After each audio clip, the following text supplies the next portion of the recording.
It's the first race of the season. We're at TDS, one of the best events of the year. I've still got a busted wing, but luckily my good friend Ryan Condrashoff is filling in for me. He's a super accomplished World Cup downhill racer. He's a very skilled bike rider, but he's been off the bike for quite a while. So we're throwing him straight into the mix, a cold start on a brand new bike. We've got a fully prepped, race ready Specialized Enduro, and we're gonna see how he sets up the bike and just approaches the weekend as a whole.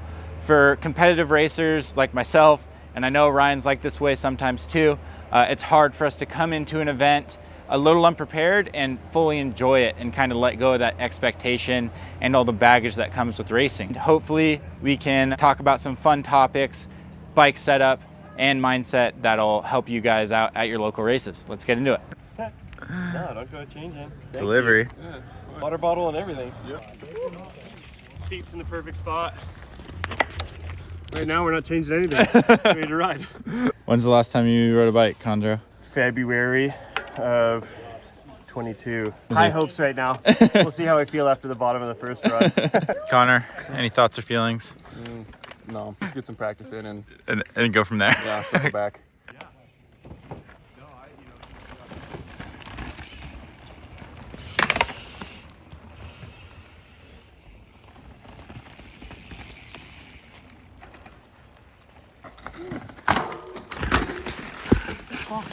No.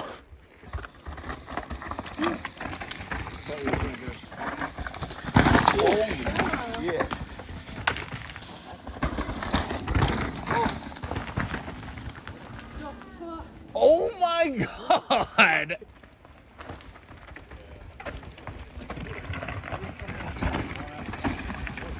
Yeah, Ryan, looking smooth. Dude, that looked really good. Really? It looked smooth and in control, which is what you want out of that section. I did not. Felt really slow. Like, obviously there's people going faster, but yeah. but like out of the people who have gone through that, you looked like really just solid and online, Yeah, that's what I did. which is like, I don't know, for where you're at, and I think the goals surrounding the weekend, that was really good. Yeah, no, I feel like where we started with the bike was really good. Felt really familiar straight away. And now it's just kind of fine tuning, but I think I'm trying to decide where my threshold is for settling. Like, okay, that's where we're gonna get to today, tomorrow, you know, instead of still searching a lot. Because it just feels different being on a bicycle, to be dead honest. Yeah, totally. So.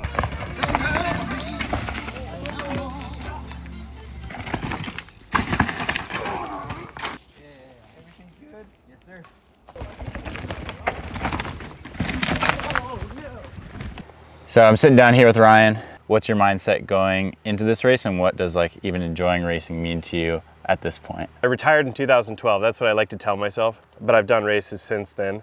And every time I go to race, I just like ruin it for myself with stressing out and over preparing.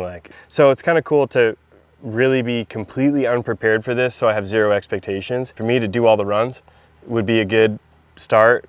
Stay up on the bike. You pay the race organizers to keep score. All I need to do is ride the bike. That's one thing that's challenged me, and I'm sure it has you as well, is like you say that to yourself in many instances, then you show up to the race, get kind of caught up in it. So how was it for you today, like showing up on the bike, getting on track, and like kind of controlling all those emotions? Yeah, no, I mean, at first I was honestly nervous going into it. I could feel the nerves yesterday. I was like, what did I sign up for? And we clicked the bike in pretty quick. There's a lot of funny things. Like I never moved a lever. I didn't even move the saddle height. Like all of that stuff was really close. And then I felt a little bit of relief after the first run because I was like, well, that went fine. Like, you know, it was good. Because the bike was close, the riding was close. I felt some familiarity with the track and stuff. And honestly, I think I relaxed a little bit after that. And the fact that I know I don't have like a depth of physical capability right now meant that like even approaching every time I climbed back to the start, like I did it slow because I had no like, oh, I've been training, I'm gonna stomp up this climb. And, and it's funny, like I could own that like in past I've peacocked a bit way before any time of value,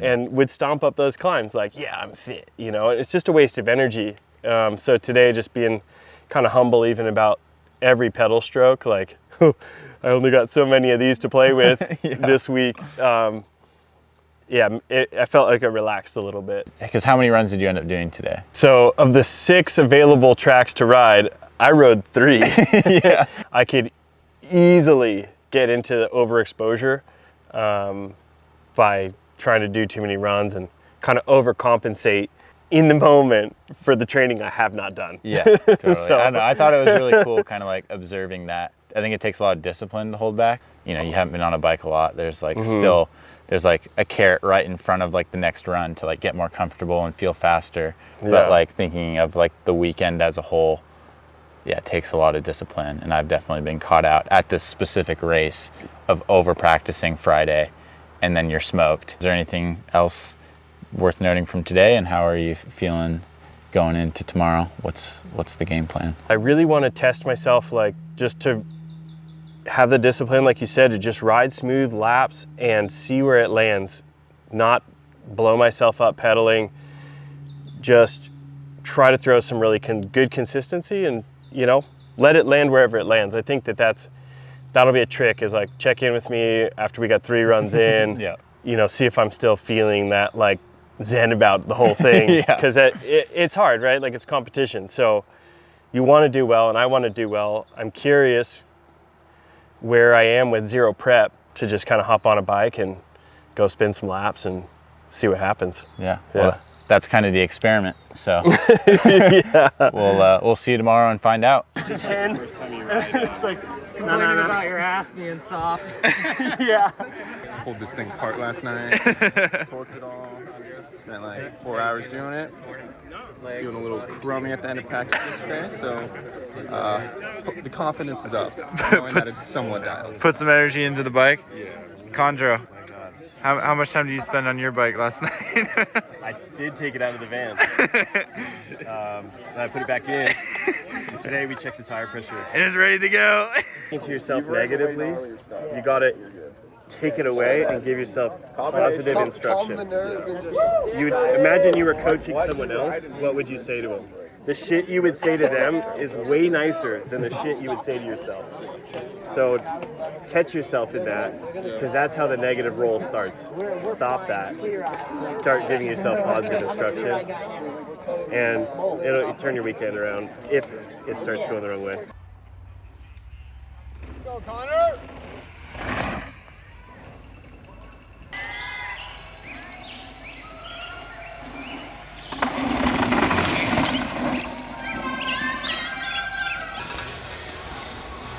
Go Evans!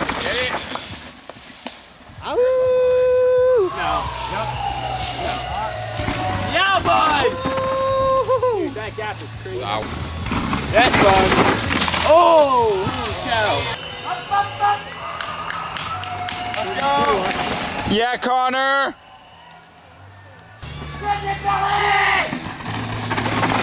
Yeah, Ryan. Looking good.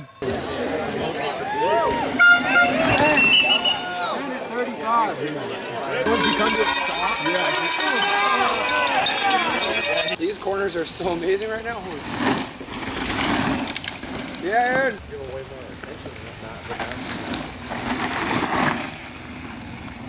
How'd your ride go? It was a good build, man. Overall, my race runs were super conservative. I was really conservative on like just physical effort. Really what my game plan was, like, just get through all the runs. If I could do every run, that would be good. And like we were joking about how that was a little bit of a battle, like lap 2, I was like, I think I want to pull the plug. Yeah. The thoughts came in.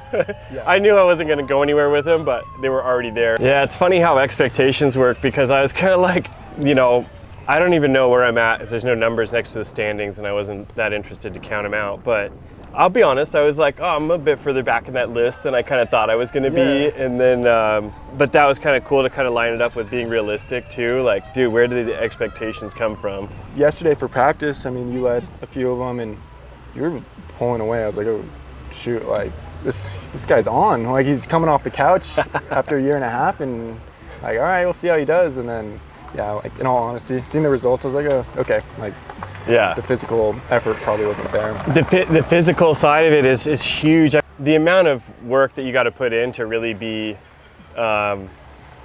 able to pedal and push is significant. Like, yeah. So it's a lot of respect to the top guys. And like, yeah. I didn't ride all the practice yesterday. There was basically every stage today felt like a blind stage. I didn't know where I was going. And so I think that was really cool, was like, I felt like I could come around any corner and handle what was in front of me.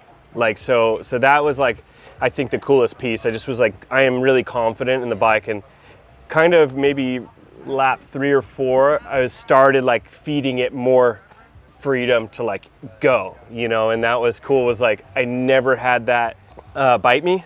When I did open it up more and like let it go, it was like, yes, we can do that. So I think that was like definitely really confidence inspiring, having that. My secret to today was I walked every climb. Dude, I walked the fire road. It was this big fire road walker power hiker, dude. I'd leave before him and he would beat me to the top. I was like, what are you doing? You could spend more time on your feet than you have on the bike. I've been hiking around. I've been doing stuff on my feet, and I knew like, dude, I could hike this hill like 50 times today, no problem. But I can't pedal it. And every pedal stroke I use up a hill is going to be one less pedal stroke I have down the hill. So I just passed on that. That was my secret weapon.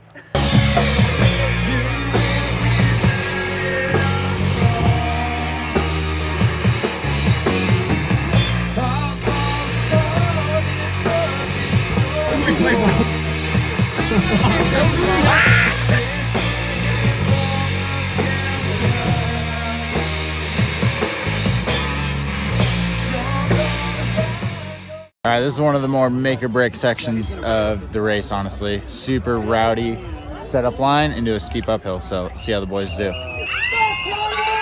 Yeah, Connor!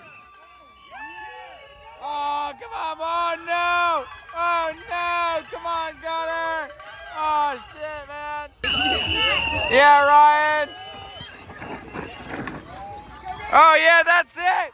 That's it! Yeah, I got the hand plant. You did the hand plant.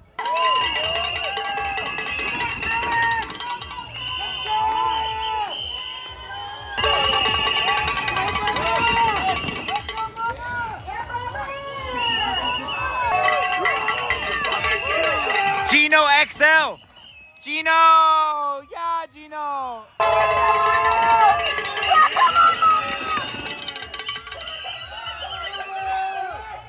Hit it with the fast plant. Dude, the tree grab, yeah, dude. I had to pull start my chainsaw midway through. Yeah.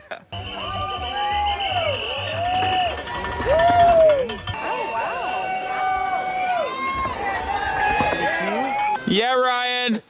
Looking good, Ryan.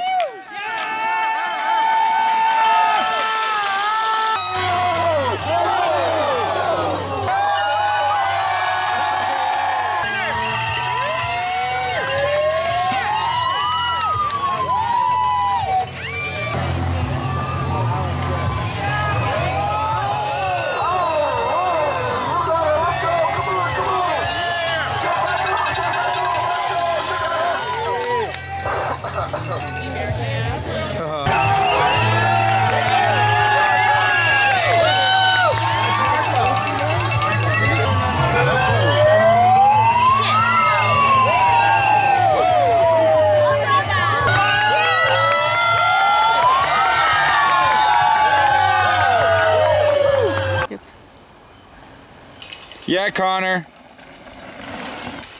Bring it home, baby.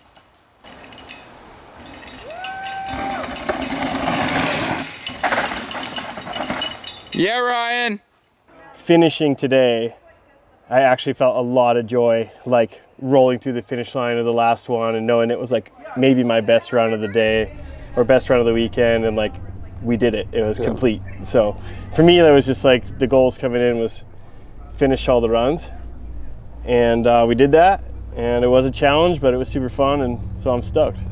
You're coming into this with a different perspective than Ryan. Yeah. So how are you feeling after the weekend? The pace was super high, so definitely like not where I wanted to be, but that's how it is at these events. Yeah, it was Yeah, fast. It was fast. Yeah, like I was taken back for sure too. Yeah, but just happy to be walking away and just stoked on the weekend. Had some good stages and some like oh shit moments. Would you say the intensity here is like a little bit higher than the way you would race a CES or something like that? Yeah, a lot higher out here. One of the best events I've ever raced. Yeah. What do you think makes it like the best event you've ever raced? Like what about it do you feel like Just the crowd. brings that? Yeah, the crowds. Yeah. Like the hecklers during the day, and then like at night, just like the scene around the campfire and all that sort of stuff. There was a guy, and I hope you're watching this. Every single lap would just stab me in the heart. And he would say stuff like, he said on one lap, he said, "Why are you even here?" This guy was ruthless. Yeah. He was ruthless. Like, and you know what? I respect you, dirty heckler, because you would go to the most vulnerable part of the track. Yep. So you knew. It was always the same guy. You knew where we would feel the worst, and you were right there to say, "You're not going fast enough." No, it was Did he funny. give you any good Yeah, heckles? he told me, what did he say? He's like, "You're terrible at riding a bike." And that same spot, Brutal. That's brutal. You hurtful human. This guy knows my heartstrings if he got me. Like, I'm like, why am I freaking here? It was too good. It was too good. And then on the crowd, I did park it in Vigilante, and I was like trying to go review the run in my mind, and I'm like, what happened there? Because I usually like get through Vigilante pretty good, and I was excited for that lap. I like really tried to put something in for it, and I came off the top and sent it, and then ended up parking it. I really think that it was the crowd. Like I'd been a while since I'd had that, you know, and I was like, I just lost all thought of like where I was going, because like I look back in my memories and I can't see the next section. All I can see is the wall. So it means that like I just got cross-wired and went straight for the wall. It's cool to see like how much people get into it. The last few stages today were like people were fired up. Yeah. No, it's sick. It makes it fun. It makes it for sure. Yeah. Ryan, towards the end of the day, like, were you finally feeling yourself in a place where you were wanting to put more into the runs? Yeah, absolutely. Like, I think like things that I would really acknowledge myself on was that like built my riding really well through 3 days, because I knew I came in with nothing. I actually came in today with like enough energy and like feeling enough reserve to actually go for it. So I really did try, like, and I was able to try more and more. So I had, the most intensity today, which was cool. The last one, I think though, was like my best run of the day. It was fast, I was attacking, I felt just confident on my setup. I could go out and really like apply myself, which was awesome. It was a good feeling to feel again. So I think I was 5 minutes. I think it was roughly 5 minutes or so off of what the top time was. Roughly 25 seconds a lap. Yeah. was my difference from the fastest riders. I would say 10 seconds so that I could pull back from pedaling, but the other 10, 12 seconds is pure respect to their commitment to riding really fast and sketchy, narrow, snaggy stuff and executing. So incredible respect to them for sure. Definitely. Otherwise, dude, thank you so much for all the support. You were amazing. Oh, yeah. Like all freaking weekend, I felt like you had my back, and like honestly, I would have not made it to many starts if it wasn't for Connor, because I just get chatting it up with people. Connor's like, "We got to go race." That happened 12 times, 11 times. Yeah. I think you're on it like maybe one or two. One for sure, maybe two. The rest of them was like, "Yo, dude, come on, let's go." I was like we're next. pulling gloves on, just like barely getting the gear right before taking off. So I appreciated that. No, and like of course. ultimately coming down to when I mangled the cranks, you were right there. So huge thanks to you guys. I'm stoked just to have the opportunity to ride, scratch the itch. Yeah, no, I was stoked to, when Brian mentioned it, I was like, oh shit. So I'm stoked that you're able to make it happen, and it's awesome to ride with you and sick. Like miss each other. Final race. Teammates. Yeah, dude. On my final, you guys facilitated my last mountain bike race of all time. Hell yeah. Stoked. That's sick. Awesome.